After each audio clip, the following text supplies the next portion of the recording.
Vamos agilizar. Bom, vamos para Petrópolis. Júlia Calhambá está lá desde cedo. Pelo menos 90 ônibus pegaram fogo, incendiados durante toda a madrugada. Os moradores de Petrópolis mandando mensagens pra gente. E aí, na prática, agora o passageiro, claro, está sofrendo na ponta, porque falta transporte na cidade, já que a garagem da Petroita acabou pegando fogo. Júlia, o que você tem de informação atualizada pra gente? Bom dia. Oi, Agatha, bom dia para você, bom dia para todo mundo.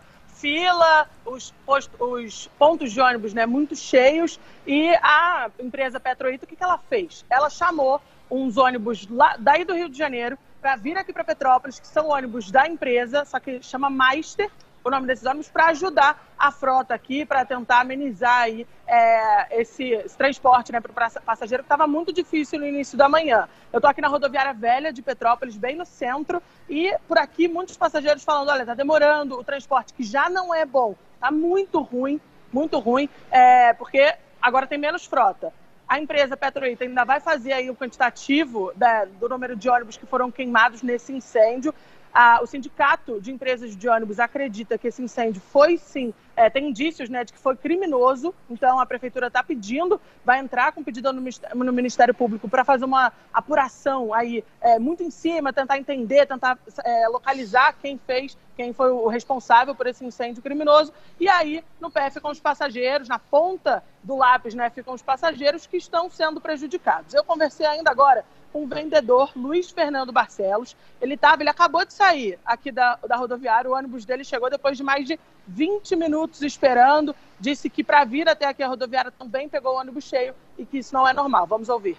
Olha só, tá complicado. Eu vim num ônibus agora super lotado, praticamente o ônibus nem deu para fechar a porta, que eu vim nos degraus do ônibus, já estava aguardando mais ou menos 50 minutos e continua os pontos bastante lotados.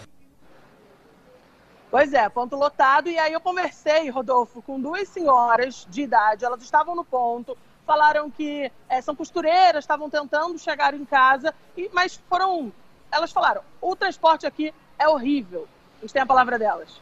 Deus me livre, era uma coisa horrorosa. Uma coisa horrorosa. Pra gente sair de casa, você tem que sair cedo e voltar cedo, porque à noite não tem ônibus. Quebra 3, 4 ônibus por dia. Ferrou, agora ferrou. Demora bastante, os ônibus são bem, sabe, principalmente de uma certa empresa. E eu acho a passagem muito cara, porque você vem do Valparaíso aqui na avenida, você tem 10 minutos quando o trânsito... Menos de 10 minutos você está aqui na avenida. Se antes os passageiros já estavam reclamando, agora então com menos 90 quanto, ônibus... Quanto é a passagem? Você sabe? R$5, Rodolfo. R$5. Ué, a passagem é mais cara do que do município do Rio. Caraca, isso tinha que ter investigação, hein, meu irmão?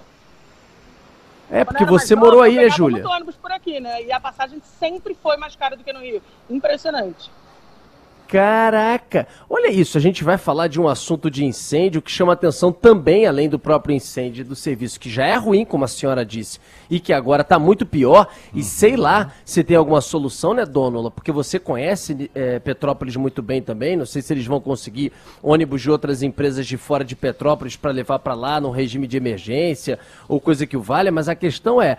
R$5, enquanto no município do tamanho do Rio de Janeiro, onde muitas vezes morador da Zona Oeste chega a percorrer 30, 40, até mais do que isso, quilômetros de distância para sair da sua casa até o centro da cidade e poder pagar, quanto que está a nossa passagem hoje, Agatha? Mesmo que tenha também R$4,30, né? Subiu de R$4,05 para R$4,30. Tem realmente algum subsídio dentro, porque a prefeitura, depois daquele acordo, começou a colocar um dinheiro para complementar isso, mas você pode pegar mais de um ônibus, não pode, Agatha? Inclusive fazer baldeação com bilhete único para um VLT, por exemplo, não é isso? São até três modais. No intervalo de 2h30. Olha isso, pode ter BRT no meio e tal. Cara, paga R$4,30. Tudo bem, a prefeitura bota algum dinheiro, complementa, mas olha o tamanho de um percurso, de uma complexidade de um sistema, como na cidade do Rio, na capital, enquanto em Petrópolis você tem trechos muito menores, sem tantas e tantas baldeações e modais, e os caras cobram 5 lá, Dônula, não é de hoje. Sim. Que isso, tinha que investigar, hein? Rodolfo, olha, tem que investigar bastante coisa e tem 3 grandes aspectos aqui para a gente falar. Primeiro, o preço. depois a qualidade do serviço prestado e também denúncias gravíssimas, uma delas levantada hoje pelo Sindicato das Empresas de Transporte Rodoviário de Petrópolis, o CETRANSPETRO, que afirmou que há indícios de que o incêndio tenha sido provocado. Pergunta: quem teria interesse em destruir uma garagem inteira onde duas grandes empresas param os seus veículos? Quem teria interesse em inutilizar 90 ônibus de transporte coletivo? Em que contexto isso está acontecendo, Rodolfo?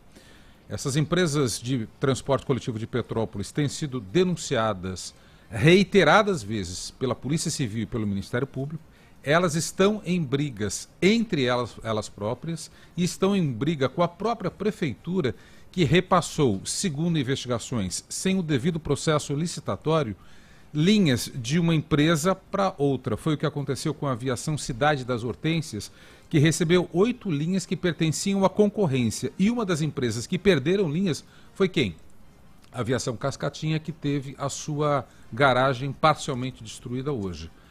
Não estamos estabelecendo aqui nenhuma ilação, nenhuma correlação entre os fatos, mas é importante, Rodolfo, entender o que está acontecendo neste cenário do transporte coletivo lá de Petrópolis. Cara, eu estou tentando contar numa imagem que eu recebi do Sérgio Loureiro, que é de Petrópolis, né? Tentando contar uma imagem do alto, Júlia, a quantidade de ônibus que foram incendiados, né? Sem qualquer condição de voltar para as ruas aqui. Eu não sei se você tem o número exato, mas pelo que eu contei enquanto o dono ela falava, é papo de uns 50 ônibus aqui, né não?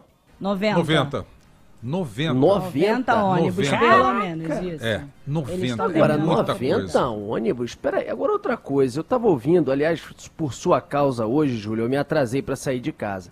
Porque eu estava tomando café, assistindo Bora Brasil na tela da Band. Na hora que eu ia desligar, você apareceu de Petrópolis, com uma blusa preta listrada de branco, todo elegante. Eu falei, agora eu vou assistir a Júlia com as informações, né, para ver se ela vai bem. E aí, para variar, ela arrebentou. E aí eu fiquei te ouvindo, e você estava falando sobre a reclamação de pessoas, inclusive vizinhos da garagem, da demora da chegada dos bombeiros. Poxa, tudo bem, começa o incêndio, 1 ônibus, 2 ônibus, não é que estava num local onde não tinha ninguém testemunha. Pelo contrário, a própria Júlia diz que na hora tinha uma fila na entrada da garagem de ônibus chegando depois do dia de serviço, ou seja, rapidamente houve um acionamento para a chegada dos bombeiros, porque tinha gente lá como testemunha e viu labareda. Como é que pode? Veja a imagem do alto, minha gente, como é que pode um incêndio, tudo bem que tem diesel no meio, né?